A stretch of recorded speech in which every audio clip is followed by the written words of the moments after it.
আজ আমরা চলে এসেছি নন্দনকানন, পুরীর নন্দনকানন। নন্দনকানন কিন্তু অনেক বড় এলাকা জুড়ে। এখানে মূল আকর্ষণ যে টাইগার, সেগুলোকে পুরো খোলা ছাড়া হয়, কোনো তারের বেড়া নেই। আপনি গেলে দেখতে পারবেন। আর এই ভিডিওতেও আমি দেখিয়েছি, বাঘগুলো পুরো খোলা ছাড়া রয়েছে। আর সামনেটা রয়েছে একটা ওই খাদ মতো করে রেখেছে।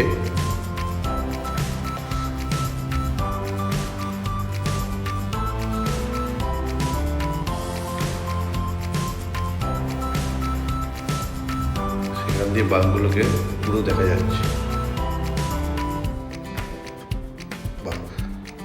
বাঘ কিন্তু ভালো গাছে উঠতে পারে।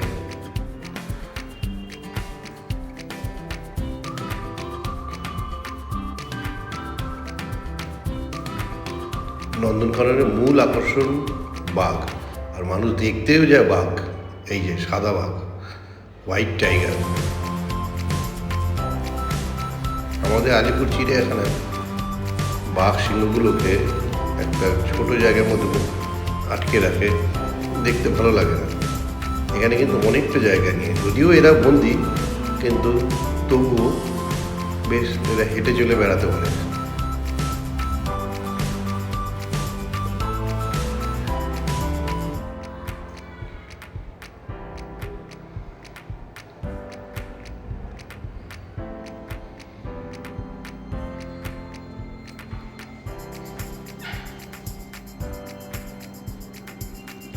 নন্দনকানন পুরোটা দেখতে গেলে প্রায় 3 ঘন্টা লেগে যাবে। 2 ঘন্টা তো লাগবেই, 3 ঘন্টা ভালোভাবে দেখা যায়। এখানে গাড়ি করেও যাওয়া যায়, কিন্তু গাড়ি করে যেতে আমাকে না করেছে, কারণ 3-4 বার গাড়ি পাল্টাতে হয়। তারপর বেশিক্ষণ টাইম নেয় না। আপনি যে বাঘ দেখবেন বা অন্য জন্তু জানোয়ার দেখবেন, সেটাতে 3-4 মিনিটের বেশি টাইম নেবে না। অনেকে তো একটু বেশিক্ষণ টাইম দিয়েই দেখে।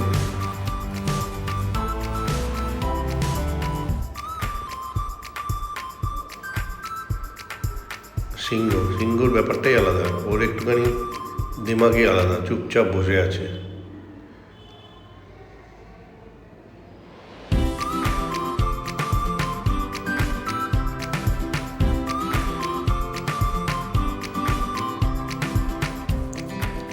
আমি গেছিলাম মার্চ মাসে, তাই কি গরম। সবচেয়ে ভালো টাইম হলো আমার যতটুকু মনে হয় ফেব্রুয়ারি মাস।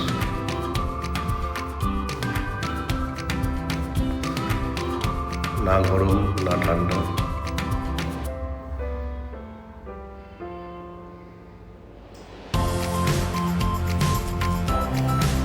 ওটাই ভালোভাবে দেখা যায়।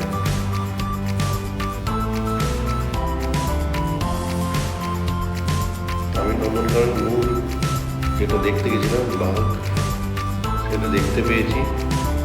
পুরোটা দেখতে পাইনি, না দেখার সুযোগও ছিল না। কেন, আমরা যেটা বাসে করে এসেছিলাম, তারা বলেই দিয়েছিল বেশি 50 মিনিট টাইম, তার মধ্যে অতটা দেখা যায় না। এদিকে সাদা বাঘ, হোয়াইট টাইগার, আর এদিকে রয়্যাল বেঙ্গল টাইগার।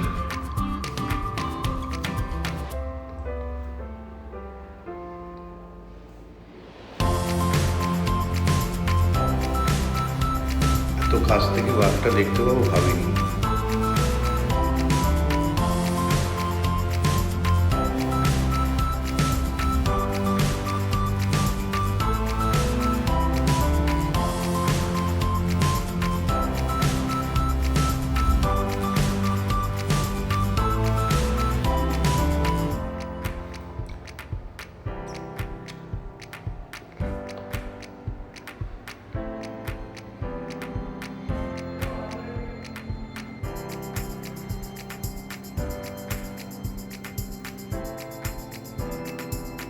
দেখে কত শান্ত মনে হচ্ছে।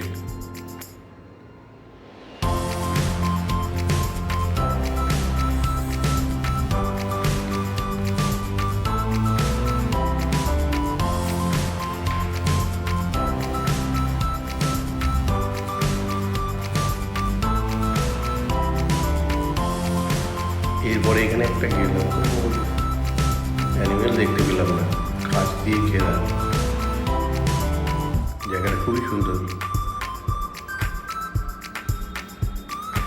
কিন্তু কোনো অ্যানিমেল দেখতে পেলাম না।